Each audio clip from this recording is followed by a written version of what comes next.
This is the Dicenius Review, and I'm Alexander Constantine. Welcome to the 22nd episode of the podcast. And I'm excited once again to have Alexander Hellene on here, who was one of the early guests. But before we start having our coffee and cigar chat like God intended, I wanted to kind of touch on some of the topics of the day.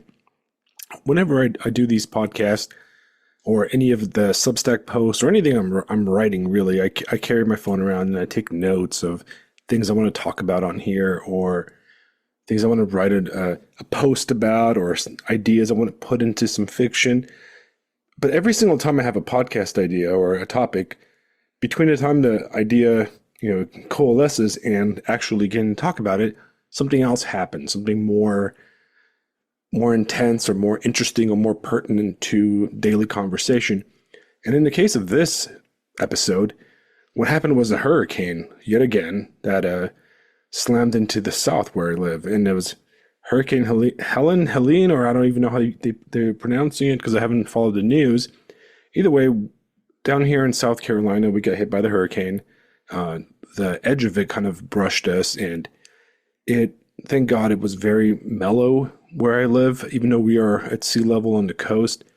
There was a lot of downed trees. Power was out for a few days in certain parts of our neighborhood.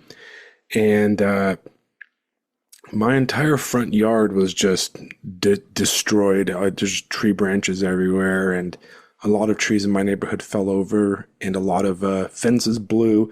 For some reason, I know like 6 people who had backyard trampolines fly across like 2 houses and smash into their cars, and they've had to do insurance claims. So because of that, I had to miss some work, even though I went in, but a lot of people in my work did not. And I spent most of my weekend, I had to buy a chainsaw, and I used the chainsaw to cut down the bigger branches and fix some stuff and mow my lawn and make it look nice. A lot of people around me paid people to come fix their lawn and mow their lawn, but I can't do that. I mean, you know what they say is like, you don't let another man mow your lawn. That's it's just spiritually wrong, especially for a trad hobbit like me. But either way, we here in South Carolina, at least in the Low Country area, we were blessed, right? We were protected almost. The hurricane barely affected us, and fortunately, if you're following the news or have relatives up north in North Carolina and western North Carolina, which is not a place where hurricanes tend to happen or tend to affect the area, the whole place got hit really hard. And right now, I checked the news before I started recording. We are looking at about 170 deaths so far caused by the hurricane, and entire towns are completely destroyed. Just a monumental amount of damage going up there. And it's a little bit personal to a certain degree for me now, because I just recently got back from there. If you guys remember in previous episodes, I talked about going up to North Carolina for a few days to the little cabin. And well, the area most affected by the hurricane was actually exactly where I went, which is the Asheville area. And I really hope that the people up there get the help that they need, and that they're getting the supplies, and the electricity is able to be restored. I have a coworker who's from Asheville. His family is up there right now, and they're currently on the way here. They're coming down to stay with him. And the stories I hear about the devastation up there is insane. And what's insane about the whole thing is the lack of real media coverage. I think that if you didn't look for it, you probably wouldn't even see half the news reports on the level of disaster that this hurricane has caused up there. And, the most disgusting thing about the whole thing is there's such a level of partisanism and just, vile disgust mentioned between people. You have a lot of people on one side of the political stupid aisle hating on the people of North Carolina because they're just crazy hicks or whatever, completely ignoring the fact that Asheville itself is one of the most liberal places I've ever been to, at least on the East Coast. And then You know, you have other people saying stuff like, oh, Asheville's just a bunch of liberals, fuck them, that kind of stuff. And that just disgusts me. And it really brings back that conversation I had with Fisto last episode about how if 9/11 happened today, there'd be no rallying around the flag, no rallying around New York. We would just be talking shit on each other. And that says a lot about I don't know, that says a lot about where we are as a people right now. And it's truly sad. But I really, really want everybody to try to do their best. If you know anybody from that area, or you know, if the best you can do is keep them in your prayers, that's enough, But I know my wife and I had a friend that's going up there, or went up there to deliver supplies and water and all sorts of stuff, and we bought a bunch of stuff and gave it to them so he could take up there. But yeah, just keep those people in mind and remember that whether they're on either side of the aisle, or if they're, black, white, gay, straight, whatever, they're all Americans, and that really is what matters, all right? And most of all, they're all people, and we're supposed to look out and care for each other, especially our neighbors. But today we have Alex on here, and I think last time he was on was the second or third episode, and him and I talk all the time, but he's always busy because he's an international man of mystery. So what's up, Alex? Welcome. Yeah, great to be talking to you again. And nice. I appreciate the heartfelt discussion about the hurricane victims, and I'm with you. Though it's, I guess, cliche, definitely keep everybody in your thoughts and prayers, and donate to relief efforts if you can find them. Yeah, it's horrible that it's become a partisan issue. That really sickens me. Who cares who these people vote for, or how their state goes? They're people who need help from this just terrible natural disaster. So otherwise, I mean, luckily, we're untouched here in New England. Not too international up here. We're mysterious, but we're thank God we don't get those kind of weather events. But yeah, no, thank you for having me on again. And just to set the record straight, I was actually your first guest, if you can believe it. Oh, that is true, actually. You are correct. Not my second, but my first. Yeah. You're the OG. Wow. God, I mean, I think I started this podcast because of you, to be honest. Like, I think you were one of the people that encouraged me to start. And here we are, episode 22, guys. 22 episodes, man. It's been good stuff, and more power to you. And here's to at least 22 more. Oh, definitely. I'm gonna once the year is over, we're gonna do season 2. I think I'm gonna organize everything by season so people know when to hop in and stuff. And we got the spin-off being recorded right now. Our previous guest, Mr. Prester John, is recording his brand new podcast with fellow Substacker. I can't even say her name, Lerpa Strike or whatever her name is. Yeah, I think that's it. It's April backwards. Oh, is it? Yeah. I'm a dumbass. I didn't even notice that. That's all right. I think her name is April. Well, that would make sense, right? I'm actually excited to listen to that one. You know what? The more podcasts, the better, because I have a long drive to work, and I just don't have enough stuff. And for you guys, other stuff that's completely worth listening to, I really enjoy Tukey Mag's podcast. A lot of lit stuff, a lot of stuff on books. You always have the fantastic Dave Green, who he does his YouTube streams, and those are excellent. Yep. A lot of my own personal political understanding and ideas really come from a lot of his stuff, because he does such a great job of explaining issues that I tend to avoid. He is a lot more, I would say, analytical, and he's more of a kind of autistic engineer brain, because I believe he's an engineer. So you can definitely see that in his approach to politics and religion and everything. While I tend to be more of a girl when it comes to things. I'm a word cell, or whatever somebody called me on the internet yesterday, because he fucking word cell. Word cell, you and your big words. Yeah, my big words and my art. It. My European faggotry. Shut up, man. Oh, come on. We'll nuke you from the moon or whatever. Yeah, America. Okay, I love America, man. I live in the freaking South now. Okay, whatever. But yeah, who else is out? Yeah. who else we got out there? Of course, and then there's the heavy hitters like the Art of Darkness podcast, which I always listen to.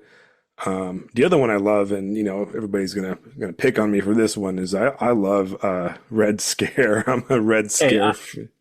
I haven't listened to them in a bit, but I am a fan also. So I can get away with it, and I'm sure you can too, because we were never in the dime square scene to begin with. But Right.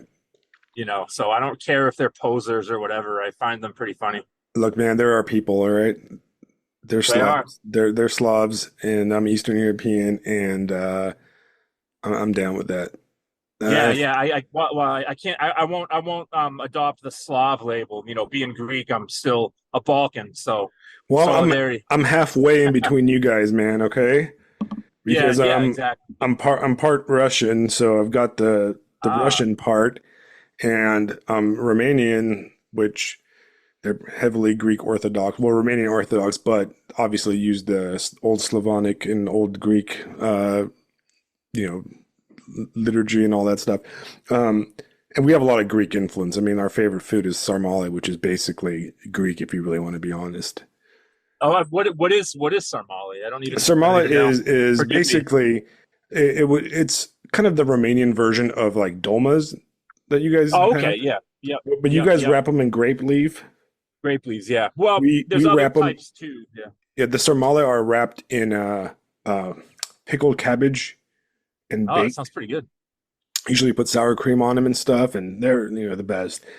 Growing up, we always made them for my grandma always made them for Christmas and stuff, and all my local Southern California friends became sarmale devotees, man. So they were Yeah. like, That's your grandma better make that sarmale. I'm like, all right, come over, dude. get, getting hungry. Thinking about it. I know I skipped dinner so far. Yeah. But Well, yeah, I mean, there's a lot of great podcasts out there, and I think that this is the media, man. This is where we're at. This is where we're talking about things, and this is why I'm trying to make this podcast. And I think that like so far, since the first episode, I've been very successful of making a kind of a thematic, like the idea of like bringing people over and just having conversations. And I try to do it unscripted. I do take notes and I sit there and I come up with things just in case, the conversation lulls. But for the most part, if I have a 10-point page, I usually hit on one point. And then we got Mr. that Fisto, works. lazy bastard. I'm too tired today. I gotta work, blah, blah, blah. Yeah. Come, It's because come. he heard I was coming on, Oh, I so know he was got put down. intimidated or something, Couldn't right? couldn't handle it. Couldn't It's handle it. because he Yeah, has that guy crap. gets intimidated so easily. Yeah. And then Lisa, oh, I'm sick. Oh, well, I'd be sick too if I was No. Canadian. Jeez. Her kids were sick, Oh, but even they're that's still an Canadian. excuse So I've yeah, used yeah, to get out of stuff. Oh, I can't yeah. make it to your thing today because my my daughter's sick. I'm just joking. I'm sure they're really sick, and I know Oh, they're oh yeah, no doubt, no doubt, no. just fucking But with them. there's no cure for being Canadian though. There's no cure for being Canadian. You know what's funny? I one of the things is I think she was the second guest right after you, and I was always Yeah, before she came on, I was like real like, okay, she's gonna have like a funny Canadian accent, and she didn't. She has a great accent. yeah, yeah, yeah. It's too bad it wasn't funny, I but know I I was guess that was a it's good for disappointment. her that it's not. Yeah. Right. But yeah, man, so how have you been? How's the writing? How's life in general treating you? It's it's good. It's good. I've been out of the legal profession for the better part of like 7 or 8 months right now, which has been very good for my overall well-being. And life just it remains busy, trying to do my thing, enjoy writing when I can, while watching the world spinning. Yeah, we're definitely And spinning. things going on, but trying to remain, hopeful and positive and optimistic and upbeat and all those other good things because, you know, when you get to a certain stage in life, right? Not just an age, but when you have kids, it's not all about you, and you can't afford to be just a doomer and always looking at the negative side of things, because that not only sets a bad example, but it induces you to not take action because everything stinks and nothing we do matters, and it's just gonna get worse and worse anyway, and there's nothing we can do about it. And if you have that attitude, then that's what's going to happen. So, Right. number one, is that really the message or the model you want to set for your own children? And then number two, you just also start thinking about your legacy, right? I mean, it's not like I'm an old man. I'm in my early 40s, but you do start thinking like, how much time do I have left? What do I want to Right. do with it? And what do I want to leave behind? So, at least for me, that's kind of helped, buoy my spirits. So, that, and then just in general, always having been the kind of person running around with a million irons in the fire and trying to do too much at once, keeps me busy, but I'm doing all right. I'm Well, doing that's all right. good to hear. How is the Yeah. writing world going? It's going. I like to write essays and things like that. I've been doing the music reviews, but also the next novel I'm plugging away. It's taken a lot longer than my previous ones, but I want to say I'm entering the home stretch on a first draft. I'm not going to give any timeline, but I'd like to have it done, the first draft done by the end of this year at the very latest. Okay, that's exciting, man. Look, I read your the sword. Oh my God, I'm mind blanking right now. Bringer. That's all Swordbringer right. trilogy, That's all right, man. and I'm mind blanking because I was like, what is the noise my microphone's picking up? I'm like, are you driving around or something? But I just realized Yeah. it's pouring rain out here, and it just Oh, okay. started pouring rain, which is such a South Carolina thing where it was 90 degrees and sunny when I parked an hour ago, and now it's like freaking hurricanes back, you know? Yeah. Well, I am driving, but I'm glad that's not what you're picking up. No, my microphone's picking up because I'm right by a window, so it's picking up. Okay. Yeah, Okay. for you I guys can't that hear it. have, I can't hear it. that's Can't hear good. it, man. So For you guys that haven't read Alex's Swordbringer trilogy, it's a fantastic kind of it's a sci-fi novel. It's hard to describe. It's about a young man that and kind of a bunch of refugees, human refugees on a faraway planet, and their interactions with some of the locals and their community, which is a Christian community, coming kind of face to face with some hostile aliens in their culture. And it's a really, really great trilogy. And I really enjoyed reading it when I did a few years ago. And I also I helped you kickstart the last, like the omnibus edition, which is great because it has all the books in the same page, and there's yeah. some great art. Well, I need to finish the omnibus because I have the cover, and there's some additional stuff I want to add, like a Mhm. couple of short essays and things like that. That's exciting. I want it. Hurry up.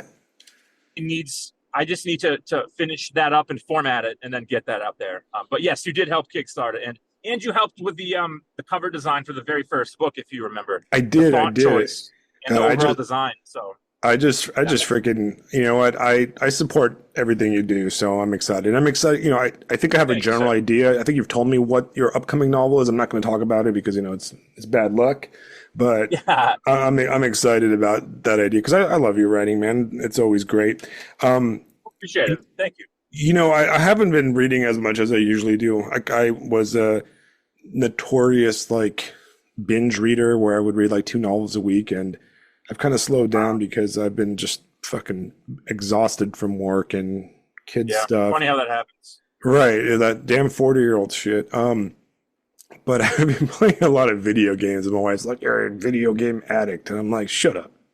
That'll do it. That'll do it. Yeah, Sea of Thieves is the one you like, Yeah, right? I'm playing a lot of Sea of Thieves, which is great. Okay, and I've been playing everything. Actually, I'm down like right now as we're talking. I'm downloading the new Space Marine Warhammer 40K Space Marine 2 or whatever, and that's because it Nice, got nice. a bunch of guys. It came out like this week, and a bunch of guys at work are like, "Oh, you got to play it. We play it all night," and I'm like, "All right, I'll play it with you guys." Like, Were you ever into Warhammer in general? not really. Okay. I know of the whole thing.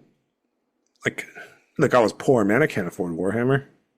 Yeah. Yeah, I didn't play it either. I'm aware of it because of memes, Yeah, which is how that's I get exactly most of how my much I know. information. Yeah, Yeah. like I know it goes back like 40 years or something like that. It's Yeah. probably older And than it's both of us. British. That's about all I know. And I know there's always drama about it, like woke this, woke that. It's kind of like D&D. It's Yeah. like another Dungeons and Dragons thing. But yeah, Another. I played two fantastic games besides Sea of Thieves, that's an ongoing kind of like forever game. And by the way, if anybody listening to this and you want to jump on my crew, feel free to do so. I posted it. I need extra pirates with me so I can rob stuff from people. Because right now I'm just getting robbed left and right. It's You can't have that. basically, it is how the game goes. I spend an hour like finding all this treasure, fighting skeletons and shit, and like robbing the skeletons. I load it up on my ship.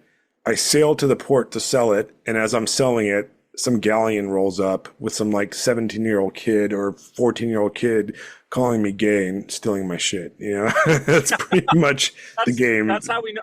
That's how we know the kids are going to be all right. Right, I know. I'm sitting there unloading stuff, and some dude's like, faggot, and then steals my shit. And I'm like, cool, man. I just spent 2 hours of my life, and I get nothing out of it, which is cool. It's part of the fun, right? I mean, that is, video games ultimately, as much as I enjoy them, not as much as I did in the past, but at the end of the day, yeah, you spend a couple hours and you get nothing out of it, but you had fun. So right. I mean, I play a lot with my, on the bound. yeah, I play a lot with my daughter. She's a big Fortnite player, and she's a 6-year-old, and she's good. And then she sits there and like headshots people that are like probably 40.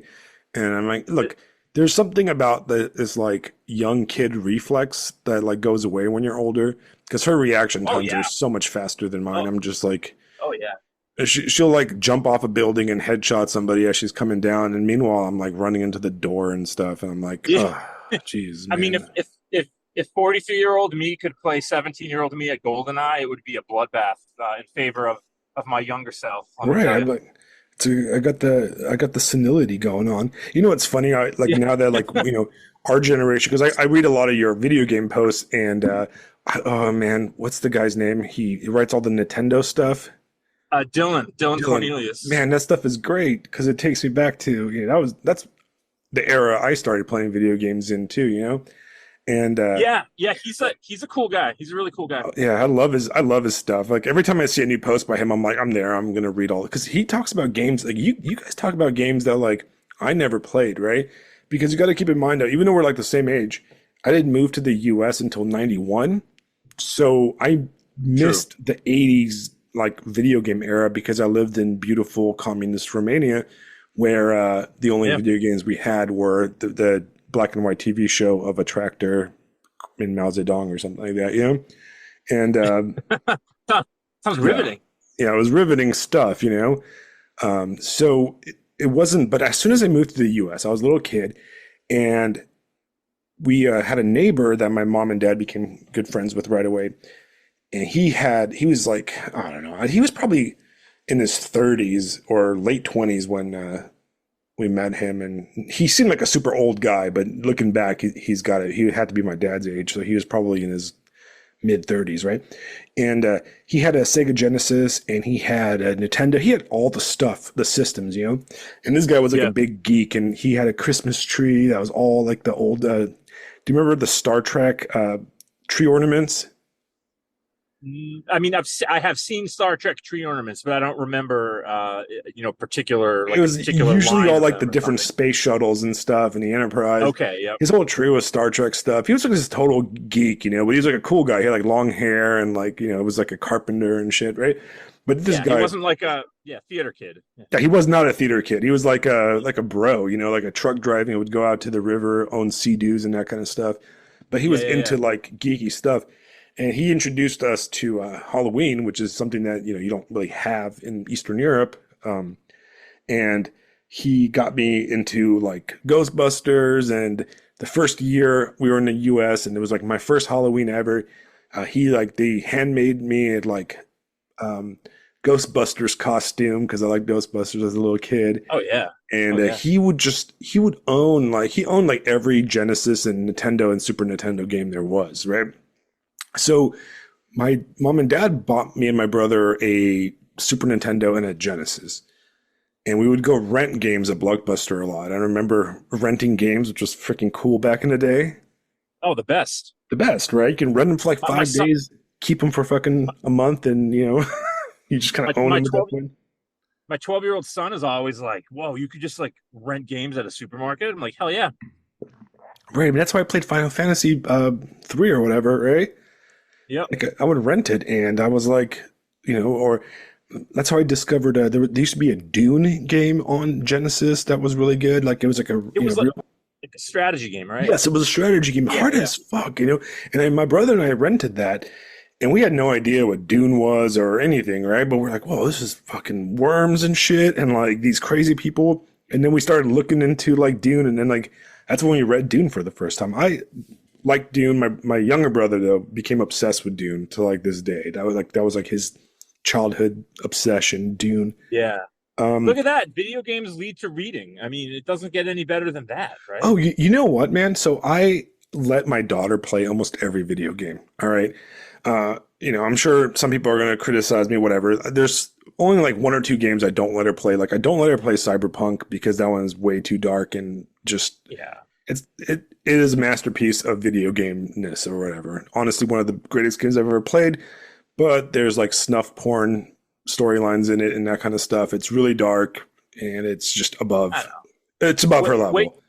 wait till she's at least like 7. Yeah, when she's like 7, she can do it like Totally, totally the. appropriate. But you Yeah. got to play it too, so you got to know if you got to see if it's a Judy or Panem kind of person that me and Fisto always talk about. Yeah, I mean the most recent system I bought was well, my son has a Switch, but the most recent system I was into was a PS2. So that Oh, kind of tells you, my cutoff point for like knowing what you're talking about. you know what, But man? I, So I'm kind of divergent, but and we're talking about video games, which is what people love to hear, I guess, because we seem to have like a weird video game following that on the Substack, but yeah, so I originally got back into video games with I stopped playing video games before my daughter was born, and I think the last like I used to play a bit of I skipped PlayStation 2 and 3.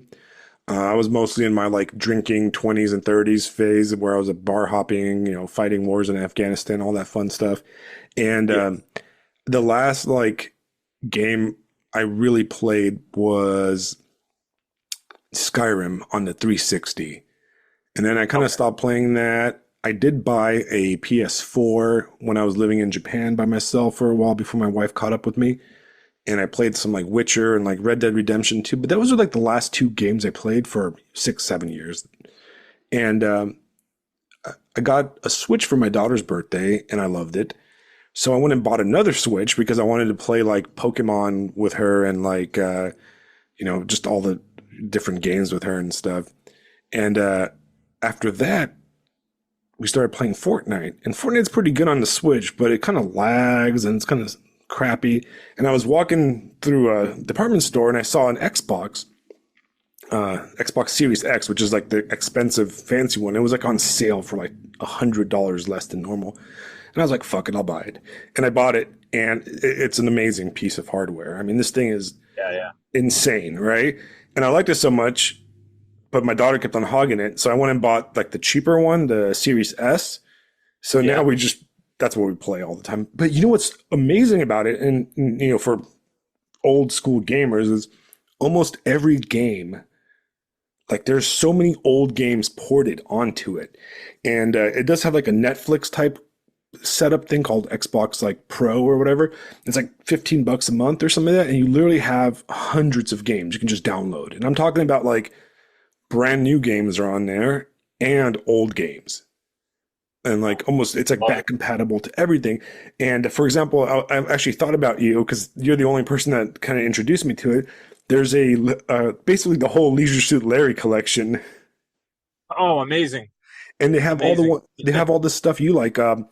They have like the Monkey Island stuff, all those old adventure games on there. Well, oh yeah, I grew up with. It's funny because my grandfather got me. Both my grandparents, or one of my grandmothers and one of my grandfathers got me into gaming. My grandmother on my mom's side was always like a techie. Like she had always like Apples and Macs and stuff like that. But back in the day, she had I forgot which model Atari, an Atari 2600 or whatever. But my brother and I would always play it when we'd go visit, and she'd play the games with us. And I remember she before we had an NES, she rented one time we were going to stay for a week. She rented an NES and the first Zelda game, and my brother and I got really into that. But then my grandfather on the other side, he so my dad's dad. My dad's brother's about 10 years younger than him, and my parents had my brother and me and my sister when they were pretty young. So when I was born, my uncle was like 17. So by the time Okay. I was like 6, he was just in his early 20s. And my grandfather, and so he still lived with my grandparents. And my grandfather was always into computers and stuff. And they had an old, like, I don't know if you remember the company Leading Edge. I He had do. a I do. Leading Edge, one of those old ones that didn't even have an internal hard drive. You had an A drive and a B drive. And I think it was the B drive uh, had you had to put in a disk, one of the big 8x10 floppies with DOS, and then Oh, geez. the other drive was actually your game. And my uncle, being a young guy, got into all those old Sierra games and like Space Quest, King's Quest, Police Quest. But the funniest thing is that they had the first Leisure Suit Larry, and my grandfather never really played that one, but my brother and I found the discs and we were like, "Oh, can we play this?" And my grandfather's like, "Yeah, sure, go ahead." So we're playing this game, and I don't know if anybody's for anybody not familiar with this series. It was I think it came out in like 1987, so I would have been 6, and it was pretty controversial because it was one of the first adult themed games that was any good, and B wasn't just like pixelated titties or whatever. I mean, there is pixelated salacious spicy content, but it was always kind of tongue in cheek, and you play it as an adult and you're like, yeah, it's a little risque, but it's more so about the verbal humor and the ridiculous situations your character gets in, because you play the proverbial 40-year-old virgin, and he goes to a city called Lost Wages, which is supposed to be Las Vegas. And the whole point of the game is like you're trying to lose your virginity, and there's actually an in-game timer. It starts at 10 o'clock, and if it gets to 12 o'clock before you've done the deed, I've never seen it myself, but I've seen videos of it on YouTube. Larry actually shoots himself in the head. Oh, So geez. there, It's there dark. is yeah, there is a timer, but I remember there's a puzzle where, and this is real classy video game material for everybody listening, right? Like there's a bar, you start out outside of a bar, and there's a room that you have to find a password to get into, and inside that room there's a large black man blocking a staircase, and he's like $100 to get up. And when my brother and I were kids, we didn't know what was up those stairs, right? But we knew you had to either get $100 or you could find a remote control. You get a remote control from a drunk guy by giving him more liquor. Really, again, really, really classy. And he gives you a remote control, and you're able to use the remote control to distract the guy. And you go upstairs, and there's a woman on a bed, and she wants money too. Um, you can kind of see where this is going. So I Right. remember and these old games had a text parser. You type in what you want to do, like buy whiskey, look at man, talk to man, or whatever. So you can get descriptions of the various things in the room. And I'll never forget my brother and I. He would have been 7 at the time, asking my mom what a pimp and a hooker was. She was not pleased.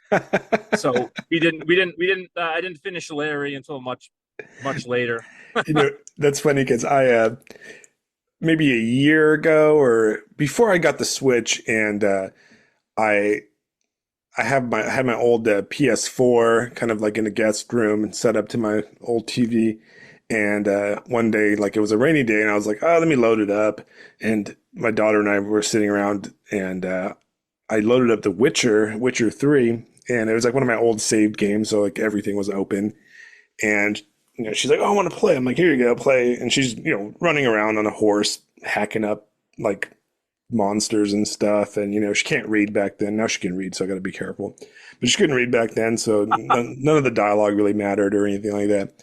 And she somehow ends up in like the main city of The Witcher and walks into like the obvious like brothel. Yeah. And there's just like, she goes, "Oh, Dad, cool. I found this party." I'm like, "Oh, yeah, there's a party right there. There's all these people." Yeah. And I'm like, how about we turn this off? I'm like, let's turn this Yeah, off real fast. yeah. The spicy content can be a Yeah. little much. Well, I mean, in Cyberpunk, which once again, if you haven't played it, that is the game to play. It's there's full blown, like, I would say rated R, sex scenes in it, and Jeez. I mean, they're not like gratuitous. They're like all within the storyline. But that's not even the part that bothers me because it's not like sex is sex. It's normal, right?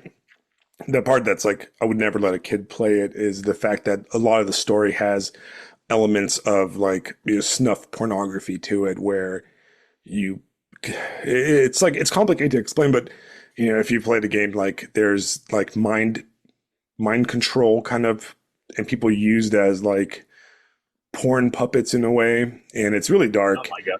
It's a Yeah, very dark yeah. game, That sounds pretty intense. Yeah. and it's actually one of the only games where I felt like playing it. Playing the game, you actually feel like you're part of the world. You really like the verisimilitude of the world is so intense. Like the ads and the stuff. It's just your apartment that you live in, and the fact that your character is sick, and it's got Keanu Reeves talking in your head every 5 seconds, which is hilarious because he's great in it. It's actually like a great role. He's actually like he has so many lines in the game, and it's like watching a Keanu Reeves movie because he's like a Yeah, yeah. integral part of the storyline, and also I think Idris Elba's in it. Um, but it's such an interesting game because one, it's one of the first examples of a video game where I actually felt bad for like some of the NPCs, where like I Yeah. genuinely like and sometimes like Final Fantasy VII's like the big one where what's her name dies. Spoiler. Oh, how could you? Fuck. What's her name? Like Iris or whatever. Aries, Aerith, I- or something like that. Eris or It something like that. changes. When she dies, everybody was like, "Oh my god!" But if I watch that scene now, it's like all PlayStation One pixelated. The ugliest era of video games, and Oh, by far. it doesn't live up. None of those PlayStation One games like live up to it anymore. Like, Graphically, I think the gameplay is still good on the a lot of gameplay is those, but good. you're right. The early The ugly. 3D era is the worst. Like, pre 3D era, all live up. They're all playable. They're all enjoyable. It's that like PS1, PS2 era that just is just ugly. I mean, not to mention like the Nintendo 64 was just hideous. Like, it's Yeah, yeah, it's trash looking now. And yeah. and what's his name doesn't like the 64. He rated it bad, but I have good memories of the 64. I thought Wave Race was a great game. Wave Race was fun. Mario 64 is a classic, but getting back to the graphics, I bought on the Switch for my son this game. It had Mario 64, Mario Sunshine, and Mario Galaxy, the first Mario Galaxy. And he liked Sunshine a lot, but the original 64, he was like, I can't get into it. It looks so bad. It does look Yeah. bad, yeah. And I just played Galaxy, and the latest one? That Odyssey, that's a great Odyssey. one. Odyssey is great. Yeah, Me and my daughter yeah, beat that, and so is yeah, there's another one after that one that's pretty good. The Wonder one. It's just really weird. yeah. My brother liked that one a lot, but Yeah, we don't have that one yet. I liked it. My daughter didn't like it, which is weird. She didn't like that one, but she loved Odyssey, and she lights it up all the time. The Zeldas on the Switch are amazing. Yeah, we have them, but again, my son played Breath of the Wild for a while, but I haven't yet. But it looks like a pretty epic game, which Yeah, it is is. kind of what you want. If you're gonna bother spending the money and the time on a game, you want to have a lot of stuff to do. Like that was the worst back in the day. If you spent 60, 19, $90, which is probably double that now for a game, and there were no magazines, there was no internet, so the worst was if the game was just awful. Like, oh, I spent all my birthday, Christmas, and allowance money doing chores, getting an awful game. But then the other bad thing was if the game was wicked short and easy, you were like, all right, Right. like I guess I just play it again, or Like I all don't know. those freaking like Disney games they used to put out on Genesis, or like remember like the Lion King and Aladdin game and stuff, and those are cool, but they were like super short, and you're like, all right, cool, is over, man. Yeah, Like, yeah, good, and like Ducktales, like that's why we love Blockbuster, man. You rent games first the and then you best. buy them. So I know I've mentioned it before, but my uncle, the same uncle who we would play, the old adventure games with for over I think 15 years in the 90s and into the early 2000s, he had a video store because he's among other things, he's a cool guy, and among other things he's into was acting. He still acts in independent movies and on stage and stuff. And he was just big into movies, and we used to watch movies with him all the time. And he had a video store, and one of the coolest things was in the summers, my bro and I would go hang out. They all lived both sides of my family lived in the same town. So summers were spent there. And we would, when we got old enough, we would help out at his store, the cash register and just restocking things and everything like that. And he had tons of games. And so to kill the time while we're just shooting the breeze with my uncle, we just play whatever game we had. You just play games all day. Man, there's so many good memories, And it's crazy because I remember, growing up, I lived in a kind of a condo complex type thing, and we had a bunch of kids my age that we all went to school together, and all of us had games. And man, I remember when Mortal Kombat came out, and man, we would just sit there for hours just taking turns playing Mortal Kombat, one-on-one, and loser gives up the controller to the next one. Or Street Fighter 2 on Super Nintendo was freaking fantastic. Look, I still kill it on Street Fighter. Oh yeah. Oh, it's still fun, and you bring up a really good point, because what do these kind of memories have in common, right? These are the days before online play, so if you wanted to do stuff like that, you had to get 4, 5, 6 guys together in a room, and the social aspect was half the fun, more than half the fun. Right. You weren't just, I mean, the online aspect is great too, but not having that forced you to interact. Do you remember, when we would call them LAN parties, where everybody would bring their desktop. Oh yeah. So your one buddy who knew how to set everything up so you could play like Diablo or Counter Strike, Duke sitting Nukem. in the same room. Duke Nukem, man. Duke Nukem. Oh yeah. I think Duke Nukem was like the first, Duke Nukem and Doom were like some of the first, we used to do that. And the other one, Quake, when Quake came out, we played a lot of Quake. And what was the other one? Hexen. Do you remember Hexen? It was kind of like a fantasy themed Quake. Yeah, right? Yeah. That was a cool freaking game. Cool game. I want to just jump back to one thing you were talking about, Cyberpunk, right? From a storytelling perspective, where you said you started to feel bad for the characters and things like that. I don't think that's weird at all. I mean, it's not any different than when you watch a movie or read a book and you feel the same thing, Right. No, absolutely. And what's interesting and where Cyberpunk does really well is that first of all, the gameplay is very smooth, right? Like it's like a pleasure, like driving, or you get all jacked up with like cyberware, and you can like jump over buildings and like just hack people with your katana, and like you can kind of like slow time. You're not really slowing time, but you're like actually making yourself faster than everybody, but it looks like you're slowing time. You can get all these implants and shit, right? And it just feels really cool because you can approach like a mission or a job. You take all these side jobs to like go like break into somebody's house and steal like camera pictures of them cheating on their wife or whatever. You get paid to do that and that kind of stuff.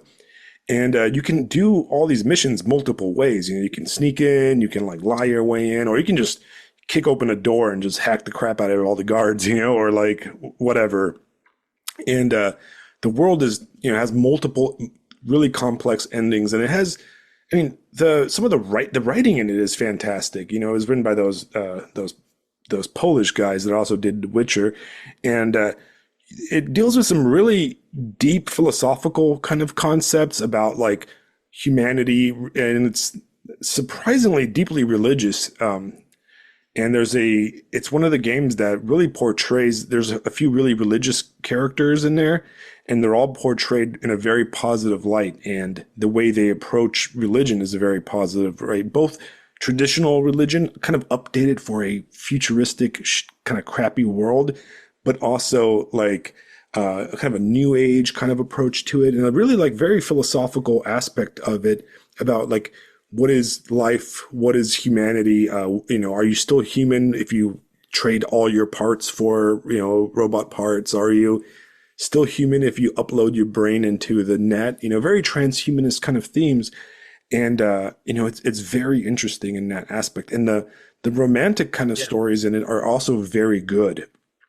And one of the interesting things, and I think I mentioned this in Substack, when me and Fisto always joke about Judy and Panem is that you can make a male or female character, and they, based on if you're a male or female character, you have different romantic options, right? There's certain people you interact Sure. with that are very much like there's like a strictly gay only character, and there's strictly only like straight characters, and there's a few characters that kind of go both ways if you want to, right?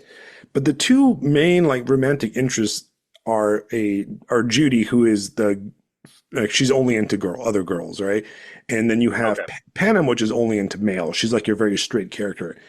And they did a really interesting thing from a writing perspective, is where Panem, who is the full straight romantic male like only character interest, is a very much a kind of a tomboy bad girl.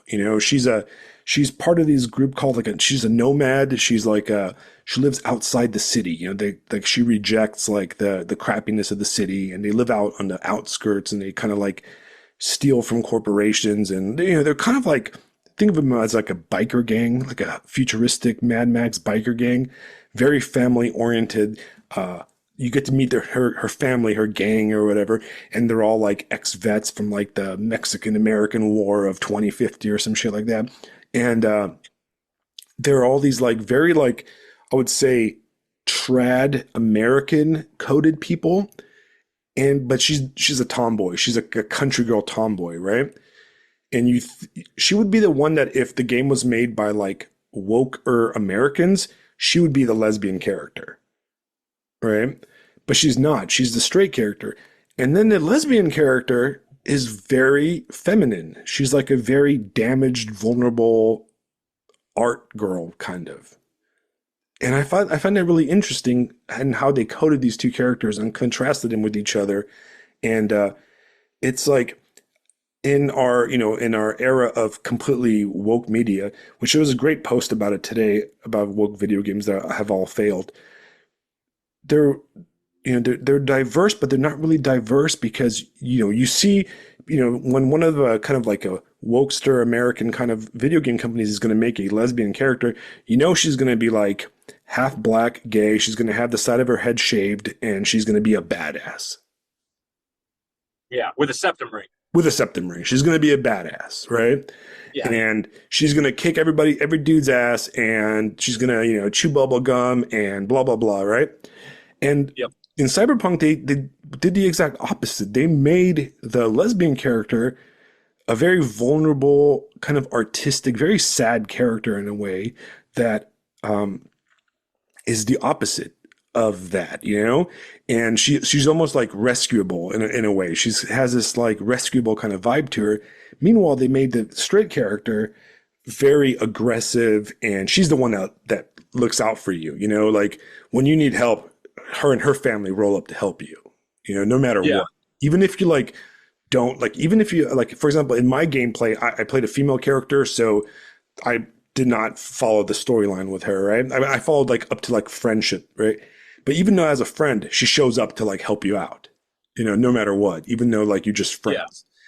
And it's Yeah. really, I thought it was really interesting because I was thinking about them like, yeah, that's like a true diversity in characters, because people are all these things, like I know people that I know I have a friend that is a lesbian, but she doesn't match any of the stereotypes of, what we see in our diverse media, And it's Yeah. funny Yeah. because she's a she's a hyper gamer herself, right? And in Fortnite, there's this one character that got released, like one character skin, which is a very typical lesbian, badass girl with like this side of her head shaved. And I asked her, I'm like, did you download that skin? She goes, oh, I hate it. That's just too gay. I'm like, what? She's like, it's just too Well, stereotypical. I hate it. And it cracked me up. that's the writing tip. Yeah, that's the writing tip for today, though. Is that that these characters play against what you've seen a million times before, and that's a pretty easy tip in your own writing, right? Play against type. Like, think about what every other writer would do, and then don't do that. You know, Right. Right. and you can generate a lot of like truly interesting character scenes, etc. This discussion is interesting though, Alex, because I know that from our past conversations and whatnot, you've kind of soured a little bit on science fiction, and yet it sounds like this science fiction game really is to your liking. So what is it about most sci-fi that you really kind of see as a dead end? Well, so when I started on science fiction, the one kind of science fiction, okay, I've always been, and I've talked about this in the past. I've always been a cyberpunk fan. My one of my favorite movies growing up is Total Recall, RoboCop. Yeah. All I like the gritty, dark, near future world, where technology is just garbage. I'm a Philip K. Dick fan, right? So like Yep. all the Yep. Philip K. Dick stuff and Philip K. Dick based stuff is where I tend to dwell in. And I've always loved like, Blade Runner, and I've loved all the real kind of gritty cyberpunk thing. My favorite like role playing game world is actually Shadowrun. I've loved Oh, it's great. Shadowrun. Yeah, Shadowrun's great. And I loved Shadowrun. I did play the Cyberpunk tabletop game like 20 years ago, and it's not a great game mechanically, to be honest, but the storylines are fantastic.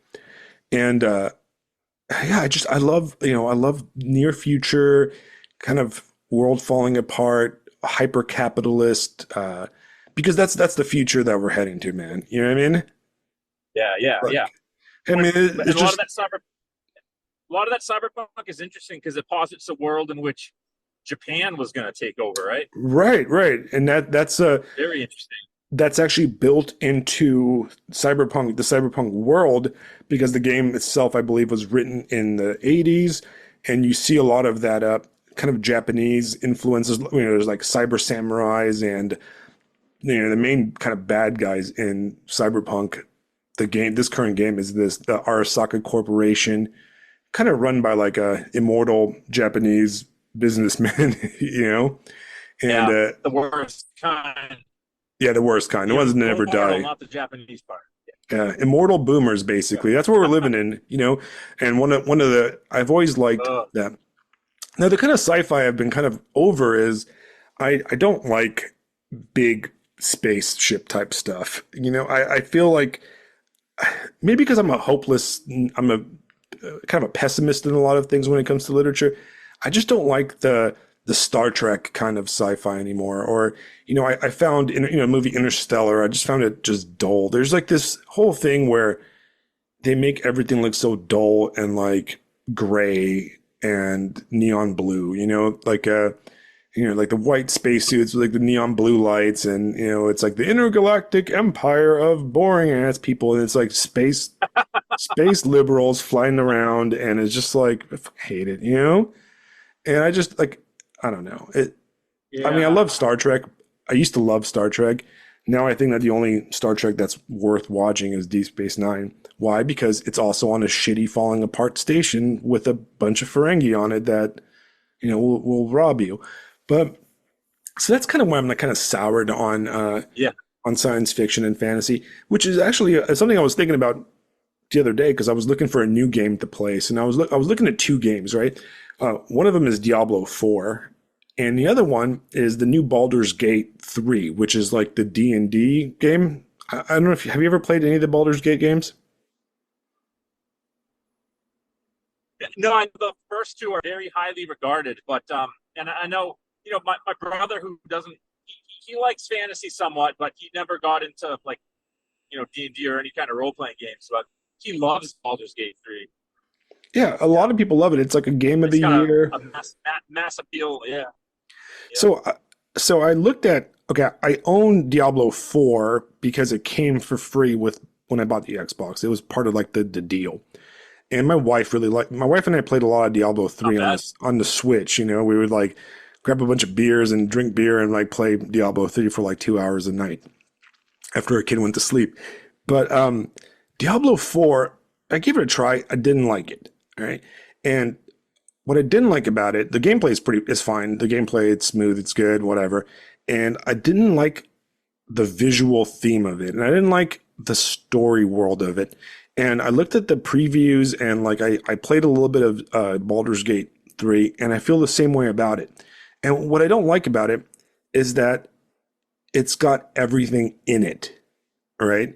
It's like if you look at, Baldur's Gate 3, every character is like a tiefling with like horns and shit and a dark elf with like, I don't know, crap. And it's like, it's in the Forgotten Realms kind of setting where you've got like mind flare ships floating around and, just all kinds of shit that I hate it, right? I hate it, right? I don't know why. And I think Yeah. one of the reasons that I don't like it is because it's too cool in a way. Okay, like when I used to play D&D back in the day, what I liked about D&D was level like 1 to 3. And I liked humans in a crappy village and there's an evil outsider or a threat from the Hitherlands, from there, you know? And I liked it when you Yep. start off and this is what I liked about Lord of the Rings, right? Like Tolkien understood this. He wastes so much time, some would say, in the Shire at the beginning. There's chapters of the party, right?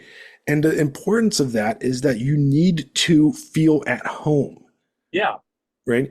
You need to love where you start. You need to 100%. love, right? That's like almost a elemental part of, of fantasy, right? It's such an integral part. And the best Yeah. Dungeons and Dragons games that I ran or played in were the ones that kind of limited the weird shit at the beginning. And those are the most fun where, it's like Joe the farm boy who's a fighter, and you've got like, Mikey, the guy that's the weird dude that hangs out with the wizard in the tower and he knows how to make a spell or something like that. And then you've got like Shifty, the drunk guy that's a thief, and that's kind of like, and Yeah. then Yeah. the goblins come to rape you or something like that, or mess up your shit in the middle of the night, and you got to protect your village. And then you have to go out and figure out why Yeah. they're And you coming. to kind of tie it to modern parlance, right? Like you like it when the characters are somewheres, right? Not Right, nowheres. right. Yeah. And a lot of these games are just like they like slam you into a kind of a fucking weird world right away, and there's no novelty to things.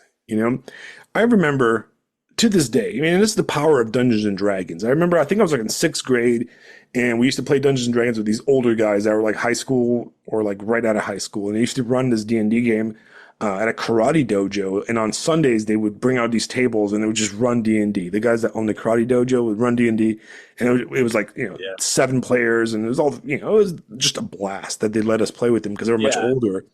And I remember we were playing the story, and the dungeon master, and we were like investigating some shit in the village or something like that. And there's this dude with like a cloak on, right? And I'm new to D&D. I just started playing. I don't know the lore. I don't know any of the monsters and stuff.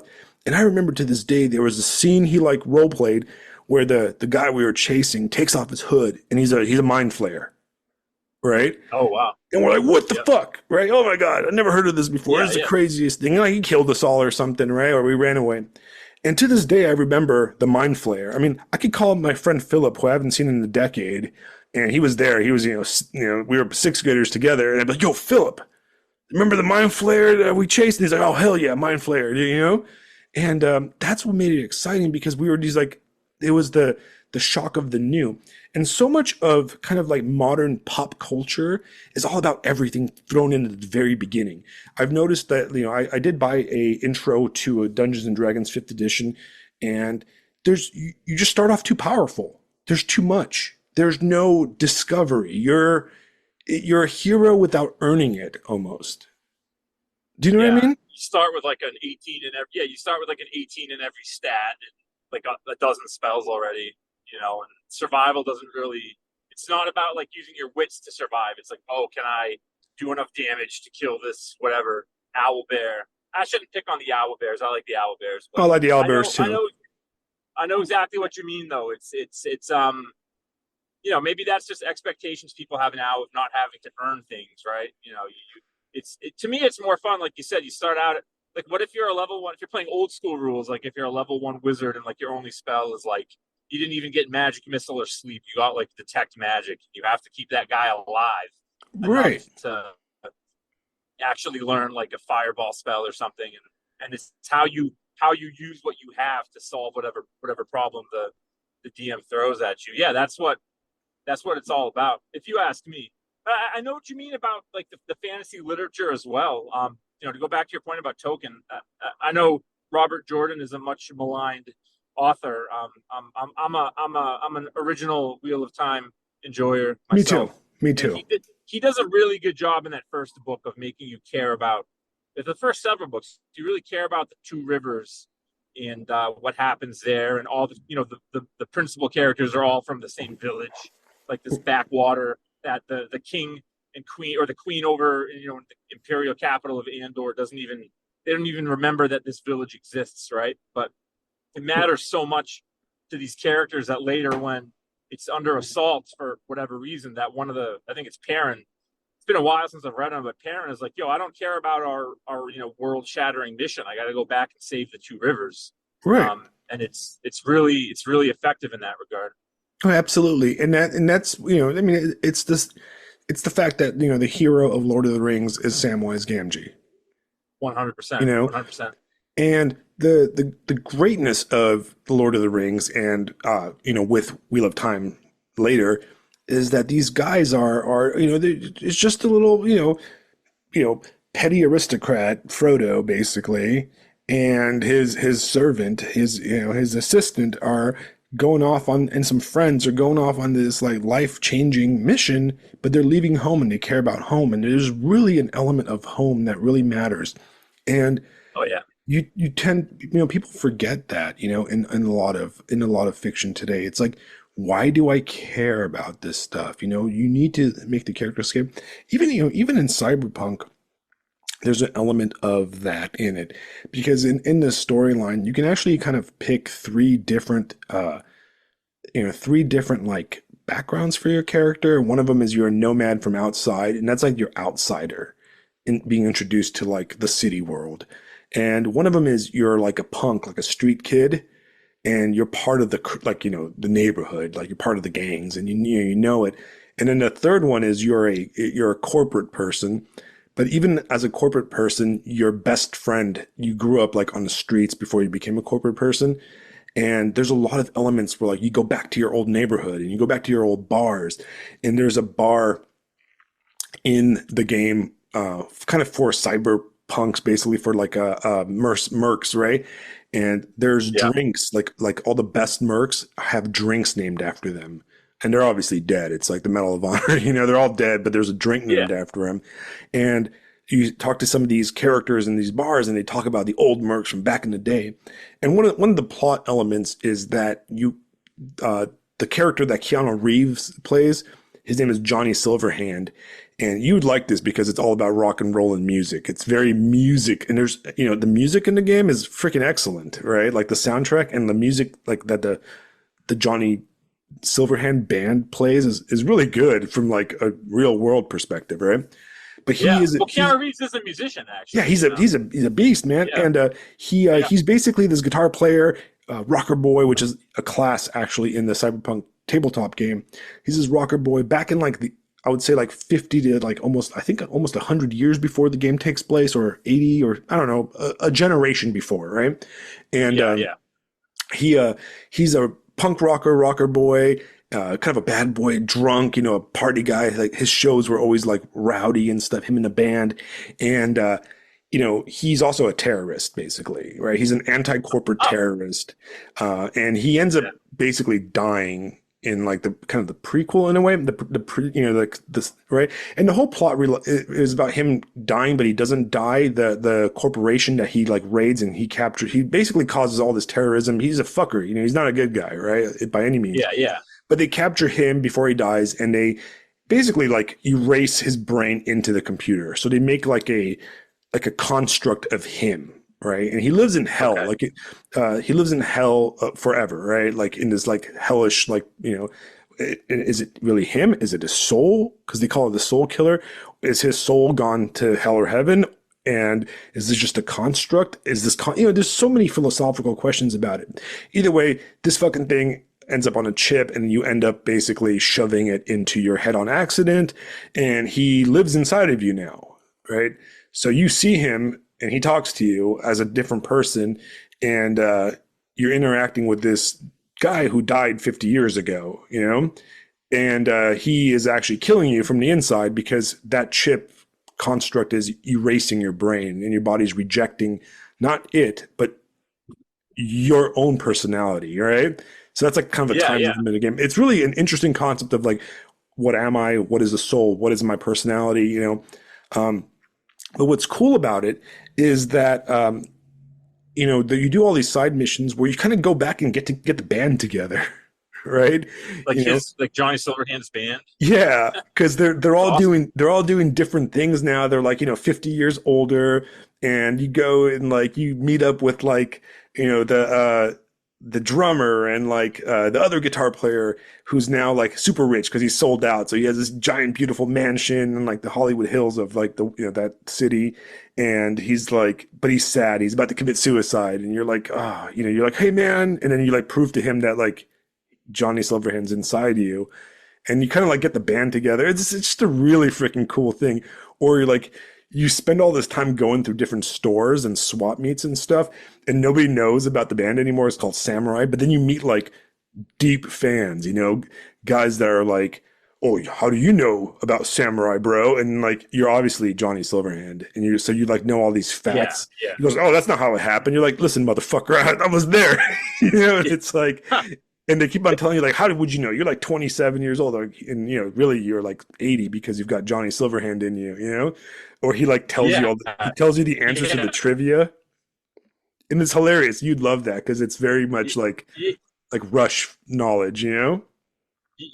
All that useless stuff will come in handy someday when you have you quote unquote accidentally slam a chip inside your Elon Musk designed brain enhancement, whatever. And you got Neil Peart living in your fucking skull, and you're sitting there fucking. That would, if I could drum like that, it would all be worth it. That's but see, this is what you're describing. See, this is what I like about sci-fi is that you can more so, if you ask me, than fantasy. You can kind of explore all these heady philosophical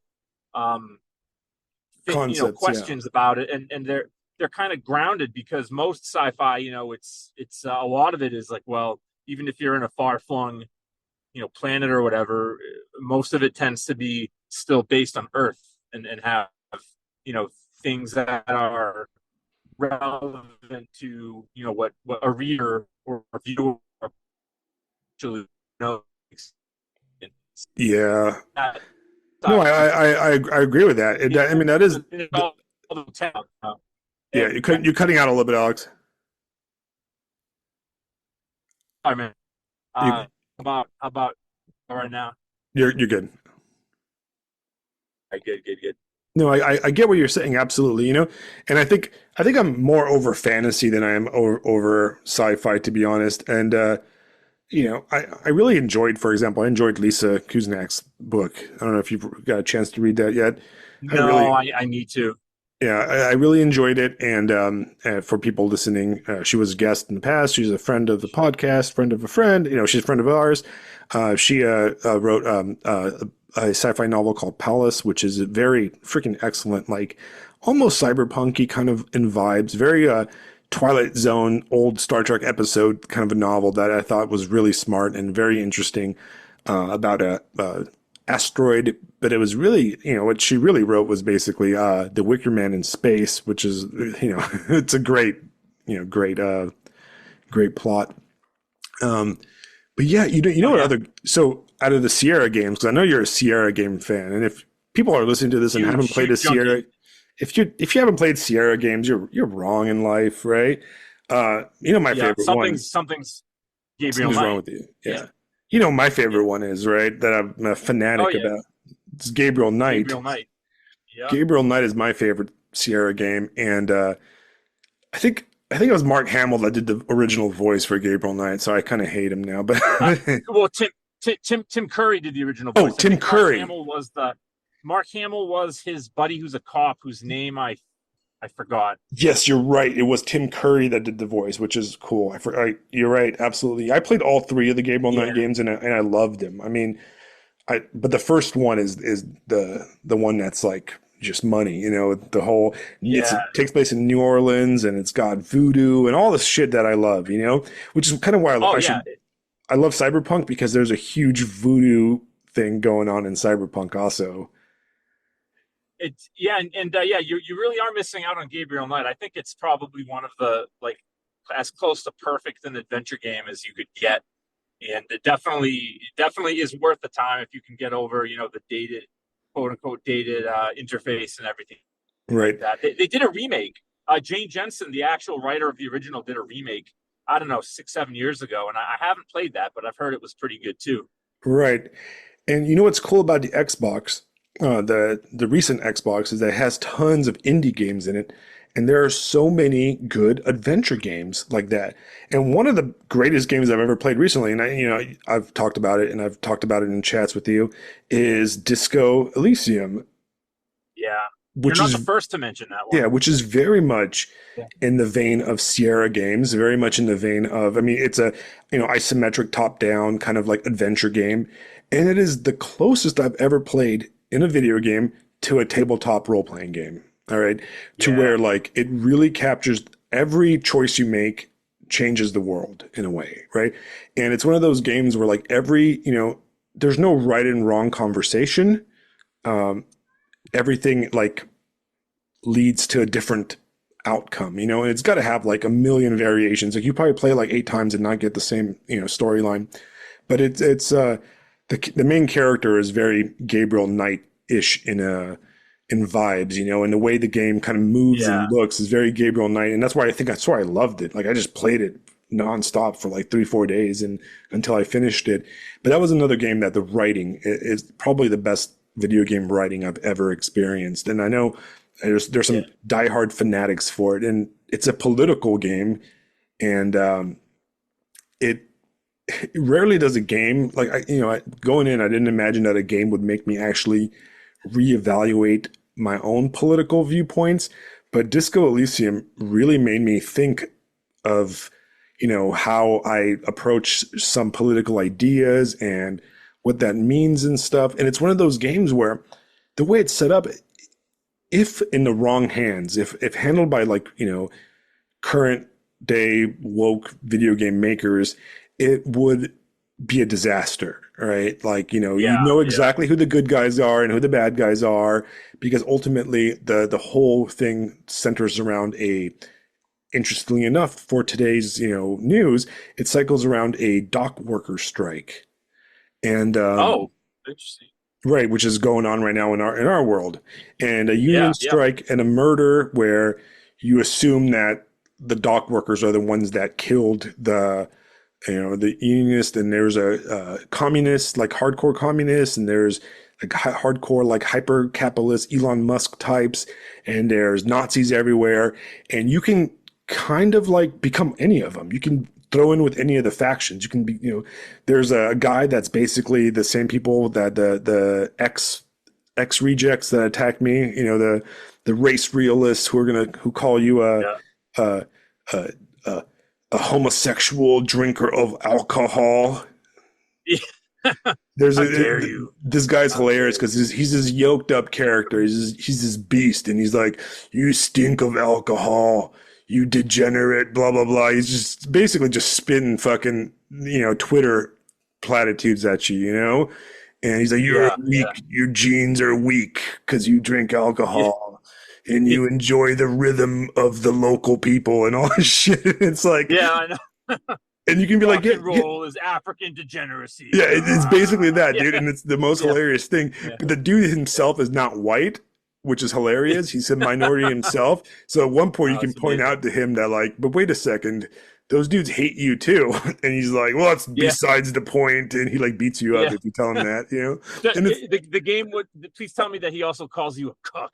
oh, he basically calls you a cuck. And he's got these, dude, he's got these two like hipster girls next to him that are like, oh, he's so cute or whatever, right? He's so strong. And he's just like, you weak, pathetic worshiper of alcohol. And he calls it Al Ghul. Like, and it's just because your Like the main Arabic, character's a drunk, dude, right? yeah, Your main yeah, character, basically, the whole plot revolves around you waking up and being in a blackout and not knowing why you're here. You don't even like remember you're a cop. You're just like, and the most interesting characters in the game aren't actually even people. They're voices inside your head. They're different yeah, aspects of your personality, right? Because you don't really have stats. What you have is personality elements. So there's like one like endurance and like you're tough, right? But then whenever like a role comes up, these aspects of yourself talk to you and they have different voice actors and stuff. So like you have like your like intuition talks to you, or you have one that's like I think it's called like it's like a weird like sci-fi kind of one.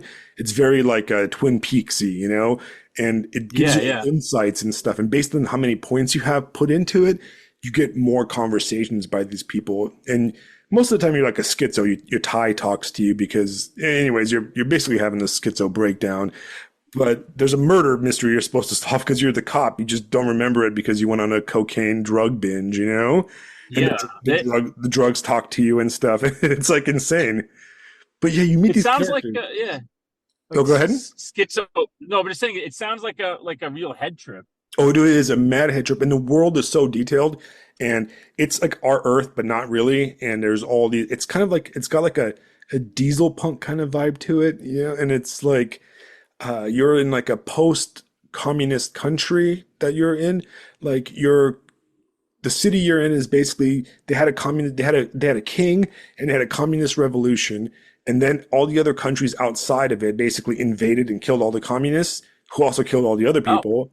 And then you're kind of in like this no political zone. So like you meet these guys that are old guys and they're like royalists. They're like your Evola types, They're like the king, like the super trad guys, And then you meet like yeah, the neo-Nazi types, that are all about like, and then you meet like the peasant Nazi types that are like fucking foreigners are taking over our trucking jobs and shit. And then you meet like commies that are like all like, just degenerates or, and the game yeah. is actually written by Marxists. Like the guys that wrote it were some like Slovakian or something, one of those post-Soviet Union countries, Marxists. But, in my fear playing the game initially was like, oh, this is going to turn into like, the right bad, the left good. And it was completely not Yeah. like that at all. Like I was like, whoa, whoa. And, without giving it away, like it made me think of like there's this real touching scene where kind of a side thread where you meet these old men in the park and they're playing like bocce ball type something like that, right? They're like, that game where you throw the ball at another ball or whatever. Oh yeah. Is Oh that yeah. bocce ball? I Yeah. think it's bocce ball, right? I think it is botchable. Yeah. And these two guys are basically one of them, he's wearing his like old like royalist military uniform, right? And he is like a diehard like for the old king, And through like understanding the world, you find out the old king was basically a piece of shit and he didn't really give a shit about the kingdom. He was just a cokehead. And as soon as the communists started taking over, he bounced. He just left. Yeah. It's Yeah. like Yeah. most kings have done in the past, in the 20th century. They're like, peace, we're going to France, enjoy Yep. Yep. communism. Um, but he's a diehard royalist, like a decorated veteran that saved the life and stuff. But his side lost the war to the communists. His best friend, who's also like 90 years old, is kind of a communist, but they grew up together and they're friends, and they, and it's this interesting thing where they like shared the same girl and they hate each other, but they love each other, and it is a very interesting scene because you realize that ultimately it's not about politics; it's about people. Yeah. You know, Yeah. and that's where the game succeeds. And I recommend it to everybody because I made my character and I decided I'm going to play as myself in this game. Every choice I make, I'm going to make them myself, And a lot of times I question my own, I came in with my own presuppositions of situations, and I questioned myself of how I would actually react to these characters. I'm like, like ideally I have this like anti-communist vibe, but then you look at some of the communist characters and you're like, I see what you're doing. I understand why you're doing this. And you're not, this communism is just on the surface. Deep down, you just really care about your neighborhood. Yeah. you know? And then I Yeah. also like identified with a lot of like the very right wing characters. The ones I hated the most were like the hyper capitalists, but then I always hate hyper capitalists Yeah. in real life Yeah. also, you know? But Yeah. Yeah. spoiler alert for me, I ended up being a moderate. And that's where I Well, ended up. but it's interesting though, because there's this debate that's been going on for a long time, like, are video games art?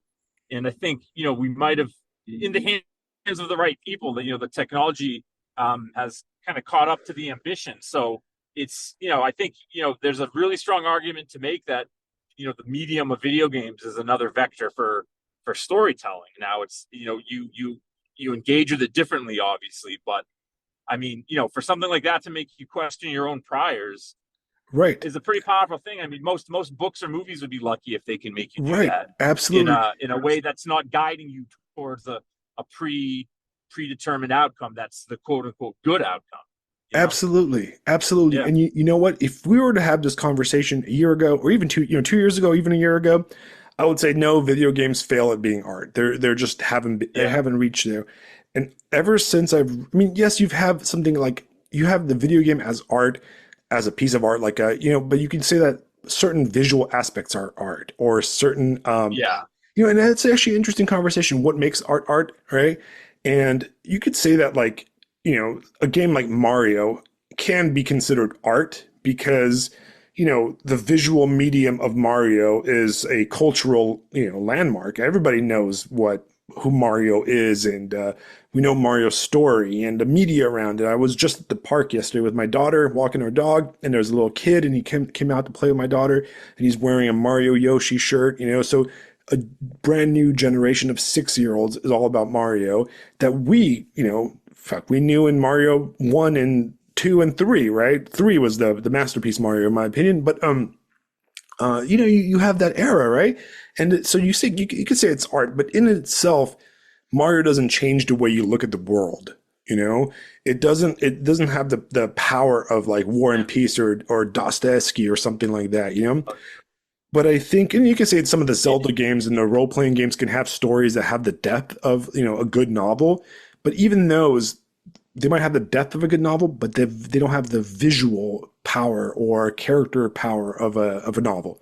But then you get to this current era of, hyper, what do you call it? Like, video strength. Oh, I forgot what it's called, Unreal Engine 5 or whatever. And it's just, the technology has finally caught up to video games being, combining, synthesizing the visual medium, the aspect of game, which is a critical element to a good video game, the game itself, right? The gameplay and the story. And really, when you look at games like Cyberpunk or, Disco Elysium, you I would say that they're absolutely art because I literally felt for the characters, I like legitimately despised some of the characters in Cyberpunk that I was working for. And I was like, I have to work for them because I'm going to die otherwise, but I fucking hate them, you know? And it's just an interesting concept that now I'm saying, yes, you can have art as a video game.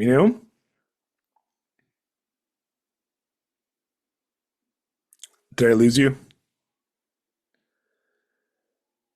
Anyways, while Alex is rebooting his stuff, I want to remind everybody that this podcast is it's mainly on Substack. So if you have a Substack, please go ahead and like, share, and comment on all the conversations. But we're also on Spotify, Apple Music, and really every single podcast application there is. And I really would appreciate it very much if you hop on there and like it on Spotify, like it on YouTube. Let's get the word out because the more people are listening, the more people are hitting the like button, the more exposure we get, and the more cool guests we get, and it keeps us going. Are you back, Yeah. Alex? I am back. Yeah, I disconnected for like 2 seconds, but then I didn't realize when it put me. I Yeah. apologize for the Oh, technical hiccup. no worries, man. It happens, right? I mean, the technology Yeah. isn't caught up. Yep. But yeah, now that we take a little kind of a mini pause from there, I do want to kind of switch the subject away from video games, even though we talked about our favorite things, which is what's the whole point of this, right? Have you seen any good movies Yeah, lately? absolutely. Have you seen any good movies? Oh man, I haven't. The last like new movie I saw was I watched The Beekeeper with my son, which was hardly an intellectual endeavor. It was a very dumb, very fun action movie with Jason Statham. Was it And was it worth otherwise, is it worth watching? it's worth a stream, absolutely, because it's like it's so satisfying in some ways, but it's so mind-numbingly dumb in other respects. It's a blast. It really harkens back to just like a dumb '80s action movie. There's so much in it that just makes no sense, but I think that's part of the charm. Right. It's really dumb. But as far as like actual good movies, oh man, I watch mostly kids movies. Well, yeah, Um, that's my so world too.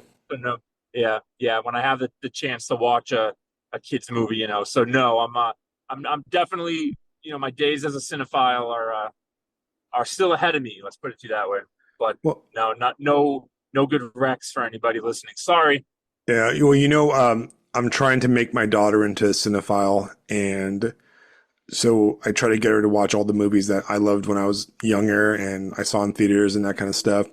And I just recently Yeah. got her to sit down and watch, and she resisted me at first, because she has some weird hangups. She hates anything with space in it for some reason.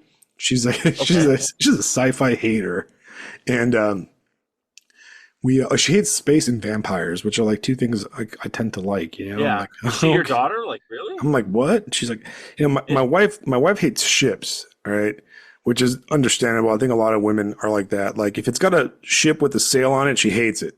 She won't touch yeah. it. Like, she honestly thinks that Master and Commander is the boringest movie of all time, and I think she's What? wrong. She's wrong, What? right? In some states, that's still grounds for divorce. I mean, I know. And you know what though? I think that movie is truly the most manly movie of all time. Like it just men have absolutely. if you're a dude that doesn't like that movie, are you a dude? Yeah. You probably like Tim Walz. I'll just leave it at that. Right, right, exactly. All right. Tim Walz probably hates Master and Commander. And it's like honestly, like Guarantee it. I can watch a movie about a ship sailing for like, 30 freaking hours and I'm fine with it. My wife, Uh, it's like as soon as a sail raises up somewhere and there's an ocean, she's like, done, not watching it. yeah. I take it she's not a fan of Captain Blood. No, no, not at all. She Yeah. won't even read books that has. I think I wrote a story once, kind of that takes place on a ship, and she went to go read it. Kind of like give me some opinion. She's like, "This is about a ship stuff." She's like, "I'm not reading this," and I'm like, "Well, thank you." Yeah. Which is fair. Which is fair. There's things that she likes. She likes Twilight. All right, Uh, and the only cool thing in Twilight is that baseball scene. I don't know if you've ever seen it. I've read all the books. Have you seen that baseball scene in the movie? It's actually pretty well done. Yes. Yeah, that's pretty funny how they can like blast like Mickey Man like five times the distance of Mickey Mantle's famous homer and jumping Right. in the trees to make the catch. I mean, for baseball, I prefer the Bugs Bunny episode where he has to single-handedly beat, that team of like giant bearded goons. But yeah, but the Yeah. Twilight scene was pretty good. Yeah, that's the So only scene sorry about that. I can What remember. what movie did you watch with your daughter? Fifth Element. Oh, I've never seen that. Oh my, you've never seen it? It's a great Yeah, movie. no. It's Yeah. it's kid appropriate. There's like one kind of racy scene done in a joking way, and it's got like it's got this what's his name? Like not Chris Rock, the other guy. Chris Tucker. Chris Chris Tucker, Tucker, right? right? And he's this like Yeah. flamboyant, like futuristic Prince kind of guy, like Prince the singer, the way he's kind of like Yeah, yeah. acts. And there's a scene where he like gets close to this stewardess or flight attendant on this like intergalactic spaceship, and he like kind of like simulates going down on her, sort of, but you don't see it, right? She's just kind of like Yeah. moaning. And my daughter's like, "What is he doing?" I'm like, "Oh, he's tickling her," Yeah. or something like that. Yeah, I'm it's like, a complex "Oh." feelings. I'm like, I don't know what the fuck this guy's doing, And I'm like, my wife Yeah. looks at me. I'm like, oh, I don't remember this part, but yeah, he's tickling her. But other than that, the movie is very like appropriate. I think, like it's not. Yeah. It's I, got some I like still need to which one? sorry about that, man. Go I ahead. was gonna say I still need to watch I gotta watch Total Recall with my son. We kinda like to go through all the old action movies and Total Recall is one we haven't gone to yet. And it's funny because like we'll watch Predator with people's arms getting blown off and stuff. But But three the titties, three scene I'm titties. Oh man. yeah, I'm nervous. That's the one I'm kind of nervous about. Like, all right, tell him because my son, he's 12 and he's still at that like nice innocent age where he's not a teenager yet. So his whole thing would be like, that's gross. Why would anybody want to do that? And it's like you'll understand when you're older, I guess. Like it's 2 + 1, bro. Yeah, It's like yeah. when you There's have more. more of something, it's It's good. better. Right. Yeah, It's more funny is because that's better. actually one I've been thinking of watching with her, and my wife's like, is that appropriate? I'm like, well, it's completely brutal. I Yeah, watched it a few years ago and okay, listen, Total Recall was like my favorite, mine and my brother's favorite movie growing up. that's Like perfect. It's our perfect. our parents let us watch it, like, they're European immigrant parents, so like, fuck it, I don't know what rated R means. Watch whatever the hell you want, right? It's like we're not gonna. Oh no, you see three titties when you grew up in Romania where the revolution happened and you saw tanks driving down the street. Um, Yeah, big deal. so I don't think they even passed their minds to like screen us from movies. But then I'm a parent now, so I'm always like, no, I don't know, because it's a lot of it has to do. I've noticed with my. Do I really want to just talk about this with her? I don't want to talk about it That's right yeah, now. You know. yeah. That's the thing. But I think I watched Total Recall last time. So I think it's a perfect movie. If you watch that No, movie, I mean, I want to do an episode just on Total Recall, but if you watch that movie, it is a perfect beat by beat movie, like, it's so good, exactly, man. I remember watching it recently, and recently, I mean, like 6 years ago. And in that opening scene where Arnold's like having breakfast and, the fucking TV's on, and that scene, it lays the whole background. The whole background. You Yep. understand that there's fucking Mars, and there's like some kind of a corporate rebellion type thing going on Mars, and he's going to go to Mars right away, and Yep. He's gonna get that his ass tomorrow. yeah, he's going to get his ass to Mars, and who the bad guys are. Who the good guys are. The whole scene is set just by the television in the background. And it's so perfect, like there's not one dull moment in that movie. There's no like lagging of beats. It's just perfection. What shocked me was how violent it was. I mean, the level of brutality in that movie is way ahead of anything that you see in movies today. The last movie I saw, I'm fortunate enough, there's a movie theater by my house. It's actually a pretty cool one, and it sells beer and wine. So I can take my daughter there Oh and yeah, watch nice. whatever fucking boring ass like kids movie, and I can have like 2 or 3 beers, and I'm like, I'm good. And I can watch fucking Garfield, Yeah, And my daughter's a snob. She yeah, actually yeah. wanted to leave a movie. She's a fantastic movie watcher. She'll sit down on the couch and watch a 3-hour movie. She watched all of the Lord of the Rings, and she watched all the Harry Potters. And we go to movie theaters, and she sits down, and like you don't hear a peep from her. And she memorizes the movies. She's a Yeah. fanatic, but she wanted to walk out of the one with the minions. What was that one? Oh, Despicable Me 4 Despicable or Me. Yeah, whatever, she like the hated new it, one. and I hated it too. And I was like, oh, I Really? hate this. And like we like Yeah. vetoed it, and we left. She's like, this is boring. I'm like, I agree. Let's go. And we like cut out, which I've Yeah. never done Maybe before in a they're movie. showing maybe they're showing a Fellini film next door. You can I take know. I it got to. exactly. I'm like, let's go hop in Yeah. and watch Dune too. But we actually went and saw Yeah. we Yeah. saw Beetlejuice with her, and she loved Beetlejuice. I Oh yeah. thought it was, Yeah. it for it was very similar to the latest Ghostbusters. I don't know if you've seen the latest Ghostbusters. No. Not But it the was like all, nostalgia overload, right? yeah, not the all female one, but the No, no, last they've been two. but like the Frozen Empire or whatever it's Yeah, called, Frozen Kingdom. and the first one of that set, right? Actually, it was actually pretty good, and I enjoyed it. It was very good. Frozen Empire, Kingdom, or whatever. It it was good, and you could tell the people that made it really cared about the material.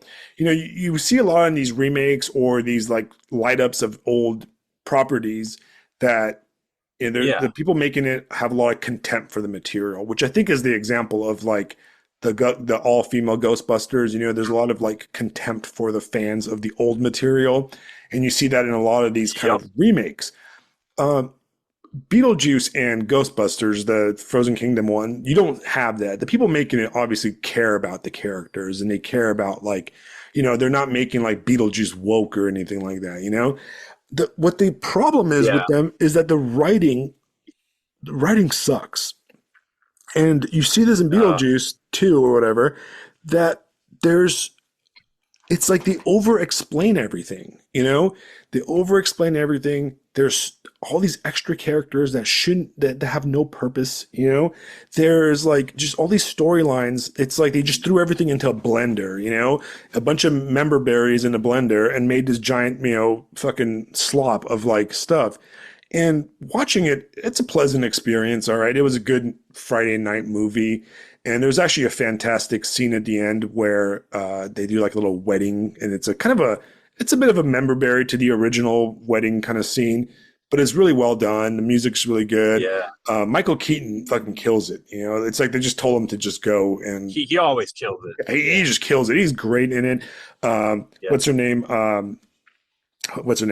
Lydia. What the hell's her name? Oh, fuck. Winona Ryder. Winona Ryder, she's great in it, and so is the mom. And I feel like the unnecessary character was the new girl, the one from Wednesday Addams or whatever. And Yeah. there's a few things like where being a writer, and I know you probably do this too. You sit there and you look at a movie or a novel or something, and you go, "Huh? Why did they do that? Why would I do that?" Yep. You overanalyze it and you break it down. Yep. And a lot of times in watching Beetlejuice, while I was sitting there, I was like, wow, that's a cool plot thread. Why the fuck did they not follow that? And then they followed something stupid instead, And it was too much. It makes you wonder. It makes you wonder, like, do they have editors, right? Like, who else is in the writing room? Like, is there anybody else in the writing room? Right. Like, Right. yeah. Now, the original Beetlejuice, right, was written by I'm need to look at my professor. Michael McDowell, right? So Michael McDowell